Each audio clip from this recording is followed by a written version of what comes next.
Wine evening live stream. And yes, we had a quite an eventful day today. But before I start with the announcement, I just want to say we've had an announcement from our sponsor, the Fishwives Club. They are sponsoring our evening live stream, and their 45% off lockdown special is going to end on the 23rd of August 2020. Also, they've got limited availability. So I was told it's either on the 31st of August 2020 or when they run out of stock. So if you want to get this 45% lockdown special, you need to run to get it. Just go onto the link, fishwivesclub.gr8.com, and get yourself this incredible lockdown special. You get a case of Merlot and a case of Sauvignon Blanc, and it's an offer that is not going to be repeated very, very shortly. So make sure you get it, and thanks again to the Fishwives Club for making this evening live stream possible. Then today was a Throwback Thursday, and we've asked everyone to start posting their memories of the winelands, and we're going to continue this, right? Memories of the winelands. If you've been to the winelands a year ago or any time in the past, just post your picture of yourself with your wine, or the place you visited, or the experience you had, or whatever. We'd love to hear from you. And thanks again to everybody supporting us. The group is marching on to 55,000 people, and we are going to be there shortly. And we're now appealing to everybody to just invite 2 or 3 friends, and we'll be on 100,000. So this is very important. We need to keep the awareness on. Like what we said, this is a time to celebrate, but it's not a time to be complacent. Complacency um, is not going to be good for the wine industry. The industry is still in dire straits. If you read the press, you'll see there's many places reported where people in the wine industry are still going to lose their jobs. So we need to keep on supporting. This industry is not is breathing again, but definitely not saved yet. So the patient's still in intensive care. So we still need to keep on supporting and making sure that we actually save the patient. And there's exciting things happening that will help us in our efforts. Um, 1st of September coming up is Cape Classic Day, and we are going to have a big celebration here on Save SA Wine. We want everybody to use this hashtag Cape Classic, and we are going to, hashtag Cape Classic Day, and we are going to push into the market and into the awareness our lovely bubblies, and we're going to celebrate it on Spring Day, the 1st of September. It's also Cape Classic Day. There's interesting things happening. I'm going to interview 5 or 6 of the big Cape Classic producers in the next few days. All those interviews will be screened on the 1st of September on Safe SA Wines. We are going to put up a page, a special page on our website, where you can actually see all the specials and the people producing Cape Classic. So I'm sure the producers are going to come to the party and provide us with a lot of specials for that day. It's a day to celebrate, and it's part of our repair program for the SA Wineland. So please be sure to support this. Cape Classic Day, you can join their Facebook page, facebook.com/MCC Bubbly. So, and if you can, drink a glass of bubbly. That is very important. So, support wherever you can. We really appreciate your support, and so will the Cape Classic producers. Also, if you want a free listing for your Winelands business, go to bit.ly/find SA Wine, and you'll find the best SA wines there. And you can also you can list your business for free there. And if you're a consumer, go there and you'll find all these listings. You'll find all the latest lockdown specials, and be sure to get them. Um, and then tonight we have a very nice featured podcast. I'll talk about that a little bit later. I'm going to interview, well, I've interviewed a while ago Nora Sperling Thiel from Dalheim, but I just want to say about podcasts. Um, like I said, I'm gonna interview all of these bubbly producers. But if you're a wine producer or a winelands business and you want to be in a podcast in future, just email us at visitthewinelands@gmail.com. That is visitthewinelands@gmail.com. Also, if you want to sponsor an ad or an audio ad inside the podcast, it's a great way to get your offer out to the public. Lots of people are listening to this podcast now, and it's very, very inexpensive way to get a lot of exposure for your business. Yeah, before the podcast start, I just need to go back and remind you guys the 45% off lockdown special for the Fishwives Club. The Fishwives Club is said that the special is ending on the 31st of August 2020. Thanks to them for actually supporting us and providing the special. They said that it's selling out fast, so it's going to either end on the 31st of August or when the stock runs out. So if you want to get your lockdown special, you're not going to see these prices ever again. This is a once in a lifetime opportunity to get some of the best wines for a very, very good price. And like I said, now I'm going to play the interview that I had with Nora Sperling Thiel from Dalheim. A very interesting story, the story of Dalheim, one of the old Stellenbosch farms, one of the few first places that got actively involved in the wine route. Very, very social aware, this whole business. They are looking after the environment, they're making great wines.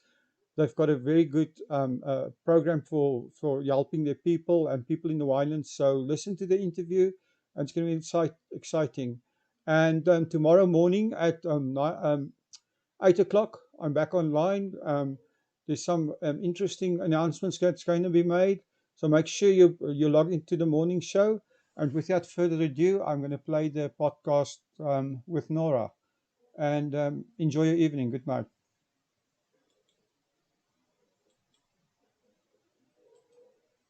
Welcome to About the Winelands. In this show, we'll be chatting to leaders, influencers, wine producers, restaurants, winelands businesses, and other role players.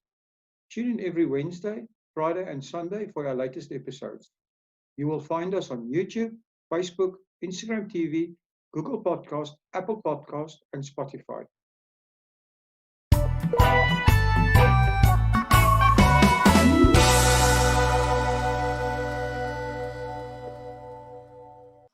Good day, everyone, and welcome back to About the Winelands. Today I'm talking to Nora Thiel. Nora is from Dalheim in Stellenbosch, the wine estate. Welcome to About the Winelands, Nora. Thank you very much for having me. It's wonderful to actually speak to someone outside of the farm. I can believe that. How did you guys cope with our lockdown situation? Initially, it was awesome because we had no people walking here, and we live right slap bang in the middle of everything. So it's quite different to not have customers or visitors 7 days a week with us. We even had our bookies walking through our parking area, which they've never done. So it's quite special. But when the cash flow dries up, then you also start worrying. So. Yeah, I can believe that. But I must say, it must have been the first time that you actually, in your lifetime, that you had the farm to yourself, right? Yes. So I was born here and, well, in the hospital in Stellenbosch. But I mean, I grew up on the farm, and we always, since I was born, had people around us. And because my father was instrumental in the starting of the Stellenbosch wine route in 1971, we've always just had visitors visiting our homes, and you often have people walking straight through your house just taking pictures and saying, I don't have to worry because they're just looking, it's like Oh my word. that's how we grew up. Yeah. So talking about that, can you tell us a bit of the history of Dalheim and how your family became involved in the wine industry? So I must quickly just go back to, so this year we're celebrating 80 years of the farm. 1939, Hans and Del Horhuizen, who got this piece of land above Marathi. It used to be one property called Driesprong, Marathi and Delheim, which was separated in 1908. And the upper portion, which they bought in 1939, sort of as a retirement home, just before the Second World War, is where my father came and worked with them in 1951. His mother was the cousin of Del Horhuizen, and that's where the link comes in. And he basically, after the Second World War, had no father, and his mother needed him to work somewhere, and they offered that he could come to South Africa and work for them on the farm here. They actually just built the first tanks in the cellar in 1944. They were built by Italian prisoners of war, and the first wines were actually produced in the early 50s, just before my father arrived. And then he basically walked into a business where his far off uncle and aunt needed someone to help them, and he then arrived here, and they sort of, he says on his first day when he came here and he asked them what he should do, Hans told him, on this farm everybody finds their own job. And 80 years later we are proud to be a family wine business. It's amazing how he became, found his own job and then became the owner of the place eventually, right? Well, he worked with Hans and Del until 1971 as an employee, and then at that stage he said to them, look, he wants to be a partner in the business. So 1971, officially the company Delheim Wines was grounded. And then the next 15 years, he actually worked himself into 50% shareholding. And it was only in 2003, when Hans passed away, that we started buying out the other half of the portion. And only a year and a half ago that we finally have 100% ownership as the rest of the Sperling family to carry on the legacy that they started. But it's basically, I see it as one family because of the trend that, he was family of Del Horhuizen. So we celebrate it as a continuous family business. Mm-hmm. That's amazing. So for your 80-year celebration, did you guys do anything or plan anything special? We've been hoping to have some wonderful events, which we cancelled. Oh yeah, of course. I forgot about that. Yes, we were going to do some very big retro tastings now for his birthday in July. And in the meantime, we've got Emilia Bears writing up some of our stories over the past 80 years.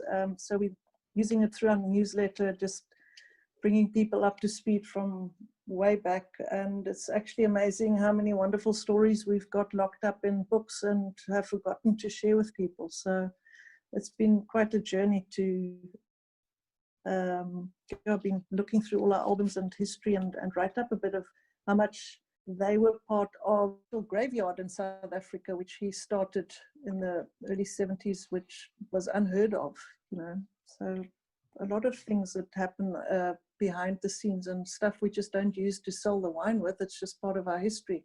It's what built us and we grew up in. That's amazing. I mean, that part of Stellenbosch had such a history with, like you said, Marathi next to you, and the whole story of Lawrence Comfer and that old history as well. So that's all interesting. Social responsibility is really a core value at Delheim. Can you share some of your initiatives in this regard?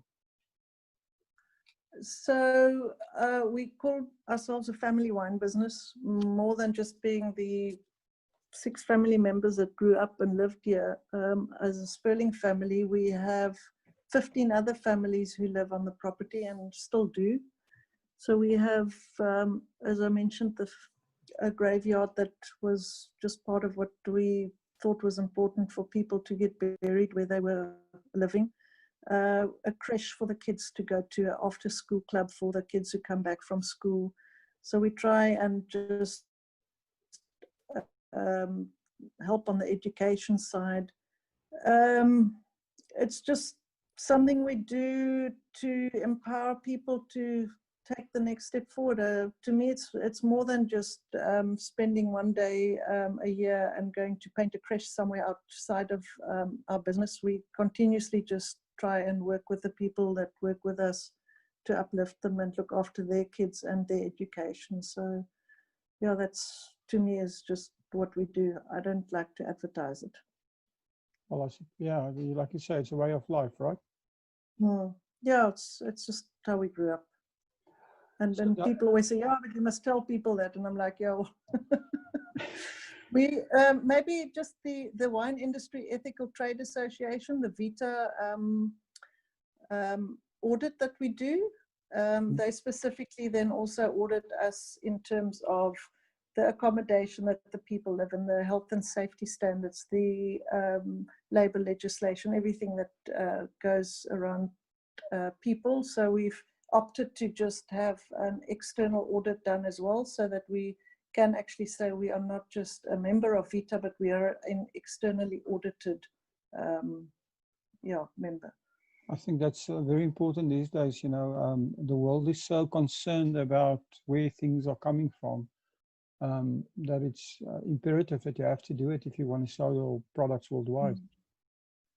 Yeah, it's, you know, we've often toyed with the idea of fair trade. Fair trade is a brand that the world understands in terms of what it means. But in our case, fair trade to me is a bit of window dressing.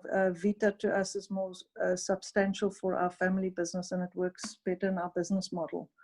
I think long term, it's just who we are. It's not trying to put a sticker on a label. So I think it's so important, you know, that you actually are true to your core values rather than try to advertise it. It's so, because you're right. If you don't live it, it just becomes window dressing. And if you live something, you don't really feel like telling people about it because it's part of your identity. And yeah, it's no, amazing to hear that. We once had a tour company who wanted to come and visit our creche with people, and I said to them, "Look, it's not visitable because it's not. I mean, education is something that is part of what we do. I'm not going to let tour groups go through our creche and have a look at what the kids are learning and how they're learning it, because to me that's not a tourist activity. It's just a basic activity." Yeah. Totally agree with you. So other than social responsibility, you guys are also very much involved in conservation. And one of the things that you are involved with is you're a conservation champion for the World Wildlife Fund. Can you tell us a bit more about that? Yeah, so in the year 2000, I don't know if you remember the big fires we had in the Cape. They were really bad. We basically burnt down the whole Simonsberg, burnt down in one night. And that fire jumped across from Kanonkop across the road onto our other property. It also burnt down the Klapmutskop. And in 2001, we had visitors walking up the Klapmutskop, and I got a phone call from this gentleman who said, "But do you realize that you've got some very unique fynbos up here?" And I was like, we didn't realize what we had there because it was completely overgrown with pine trees and blue gum. Wow. And then we had the luck that Elsenburg College, which is next door to us there on the Klapmutskop, Francis Steyn, who's involved with land care, had managed to get some funding from overseas on a Working for Water project to clear the aliens on their property, which bordered us. And we managed to clear the complete copy of all blue gum and pine trees over the next 4 years. And that copy actually revealed a 300-year-old Breda River yellowwood forest, which is incredibly unique. And in 2003, we opened up the Klapmutskop Conservancy with 5 neighboring farms there to help keep the aliens out and protect that incredible find. And that Klapmutskorp Conservancy, which we sort of started running out of a desk in my office, we then registered as a non-profit organization, then started doing hikes up the Koppie for people to enjoy. And that little conservancy then grew and expanded to become the Simonsberg Conservancy, which now includes 35 members around the whole Simonsberg, as well as Klapmutskorp. And through that, in 2004, the WWF got involved with the wine industry to help protect fynbos, because we are lying in the critical fynbos landscape.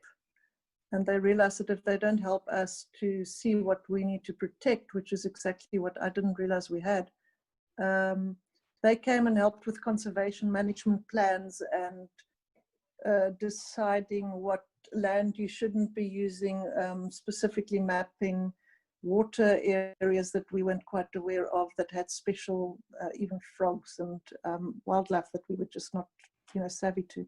So they started this project, the Biodiversity in Wine Initiative, which encouraged wine farmers to look at what they have in terms of conservation landscape.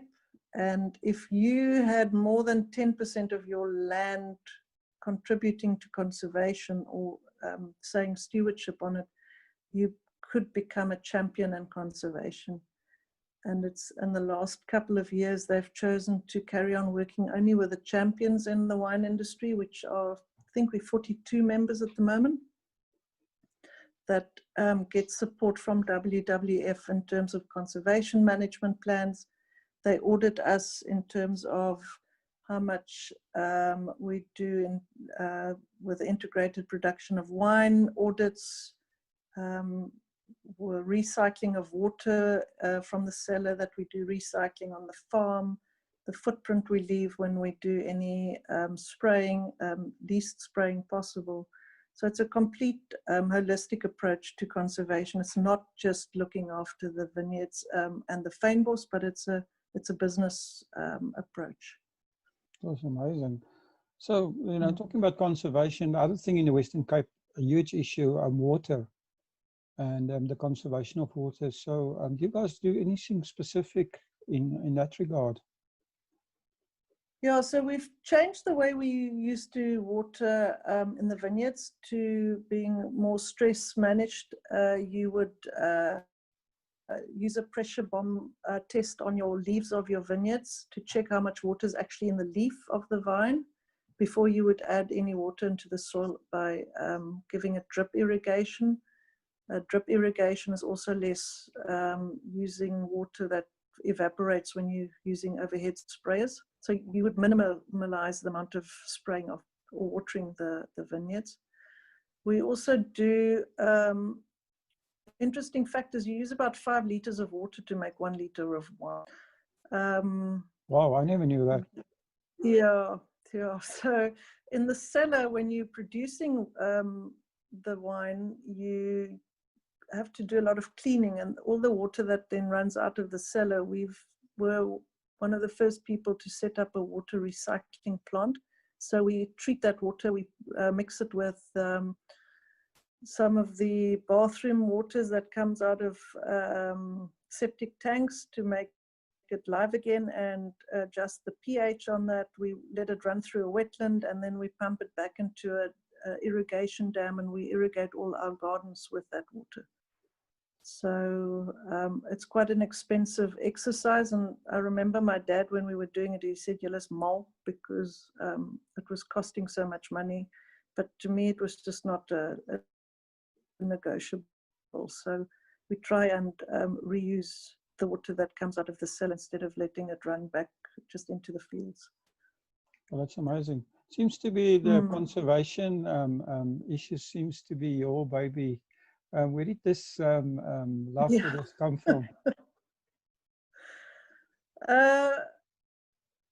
Where does it come from? Hans Hoeisen was instrumental. His property that he owned next to the timber, or in the Timbavati up at the Kruger Park, he owned 14,000 hectares that he inherited from his father, and he donated all 14,000 hectares to the Kruger National Park. Wow. And WWF gets traversing rights, a donation every year from them using that property. And he left his own inheritance to South Africa in the Hans Hohuisen Charitable Trust, which is, I think, the biggest conservation charitable trust in South Africa. And that money has actually purchased the West Coast National Park. It's made it bigger. It's done a lot of investment all over South Africa from the Table Mountain Fund all over South Africa. It's getting funding from that trust.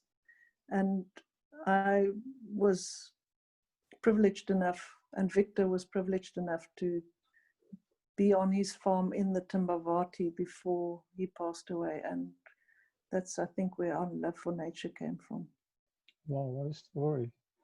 So when the public come and visit the winelands, you know, they're not always aware of what they should be doing and they should not be doing. So in terms of conservation and sustainability, what tips can you give to the public when visiting the winelands? I think bring your empty bottles back. That would be good. Yeah, we used to give a little bit of money back for people who brought their empties back, but today recycling has become more, you know, normal in South Africa. So it's not just, it wasn't just us doing recycling of bottles, but I think if people could just understand that you don't need packages for every single bottle of wine that you take with you. Try, and in Europe you sort of bring your own bag that you put your bottles into. One could reduce just even the packaging that you have from driving from here back to your house, and instead of just throwing another box away, encourage people to actually reuse, you know, like you go shopping in town with your bag. Why not go shopping on wine farms with a bottle bag? In Europe, they actually make wonderful bags, or even in Canada, I've seen these wonderful bags where you could put 9 bottles of wine in. You just carry them home. Maybe there's bring your empties back next time. There might be a business for somebody there making reusable wine carriers. Carry bags for bottles. Yeah. Yeah. So conservation. And drink the fresh farm water that we have on our farms instead of insisting on bottled sparkling water. I think that would be a great move. I second that one. I think sometimes the bottled water are worse for you anyway. So let's get into that discussion. Exactly. So issues like conservation and sustainability and social responsibility. I mean, you have a lot of overseas visitors and tourists coming. Are these important issues to them and also to your international wine buyers? I think it's we've forgotten to tell all the stories that we're busy with. We've started putting up more visuals as people arrive on the property. So even just a sign that we put up last year that the Cape Leopard Trust gave us, because we have leopard roaming around on the farm. Just informing people more of what we're busy with, I think would do us a lot of good. People are looking out for it. I think it's non-negotiable these days that you're supposed to be looking after your people and the environment. So to me, it's like, you know, it's not something that I used to sell extra, but it would be nice to sell more or to tell more stories so that people can feel more part of the brand. Yeah, I think and I think the big thing that we're talking with the WWF about is that the little logo that they have on the championship status of conservation champions, it's not recognizable by consumers, so they don't understand what it means. And we need to work harder on making that link between conservation and the wine brands that are actually looking after the environment. What about your buyers internationally? Do they actually compare brands and look at these things, or do they just buy on price? I wish there was a bigger drive.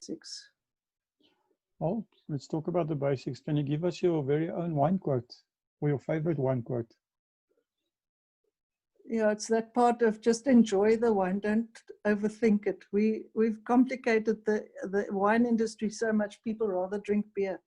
If we could just make more people enjoy a glass of wine easier than being worried whether they know too much or too little about the wine. I think it's make it simple that people can just pick up even a Gewürztrum. I was talking to someone about today. I said, people are just scared of the name, never mind the wine, but it's such a beautiful wine. And if more people could just put a bottle of Gewürz on the table and say, enjoy this with a curry and enjoy the simple things in life, because it is just amazing what we can make out of grapes. And we just complicated it because people think they don't know enough about it, so they'd rather not try it. Simplify it and enjoy wine more. It's very interesting that you just said, because it just made me think, you were just mentioning this, the social media side of it and stuff like that. That would, for instance, be an interesting story, because I think a lot of times people want to hear from the wine farm or the winemaker or the winery. What, if it comes from you saying, have this with your curry, then people will actually have it. If they see that story coming from the source. So that's quite interesting. So Nora, just quickly, if visitors coming to Delheim, just give us a quick rundown what they can expect on the estate. At the moment, they can come from Monday to Thursday between 9 and 5 and buy wine. That's it. And see the beautiful autumn colors on the mountain. Okay. We're strategizing tomorrow about when to reopen restaurant and so on. It's midwinter, and we've decided to not do, we've had to cancel our mushroom experience. We even put a mushroom box together. People can order some dried porcinis with risotto with a wine selection, have it ordered home. And we'll have to reconsider how and when we open, because it's winter and our whole restaurant team is actually working in the vineyards and helping packing wine. We've tried to keep them busy. We'll have to open with a bang later in the year rather than sort of sit and wait for people to feel comfortable to do outings or to restaurants again. But we'll be here and look after the farm for everybody until it's time to be ready. If people want to get hold of you or they want to order wine, how do they do that? Online, yeah. Any online platform that has Delheim on it, please support us. And then our own online platform, we've also just made it much easier. You can even use SnapScan on there, so people can order their wine home. We are available in a lot of retailers in South Africa. Otherwise, take your car and drive up here in the middle of the week. It's incredibly beautiful at the moment. The winelands. Yeah. And yeah. Awesome. Nora, thank you. It's been such a pleasure talking to you, and it was so interesting. Yeah, thanks for having us. It's some people always say, oh yeah, we've been to Delheim, but like 30 years ago. People forget that we're still here, but some people who come back, they said it's so nice to still come back and see some familiar things which their memory lane brings back to them. I think there's very few wineries where people can say they were here with their parents, and some of the little corners are still the same, and they have memory lane moments which are really nice to see. So look forward to seeing everyone again. Well, that's awesome. Thank you very, very much. I appreciate your time, and I'm sure everyone will enjoy this. And and thanks for having me. Yeah. No, thank you very much. Wonderful. And we have to see you out here as well soon. Oh, absolutely. I definitely will be. It was one of my favorite places to come as a student in the 80s. So I hear what you're saying when you see. Yeah. Exactly. About nostalgia at Delheim. Yeah, exactly. Thank you for supporting our show. If you would like to get more exposure for your business, please have a look at our sponsorship options. Thanks again for supporting About the Winelands. Please follow us on YouTube and on our social media channels. All details and links are in the description.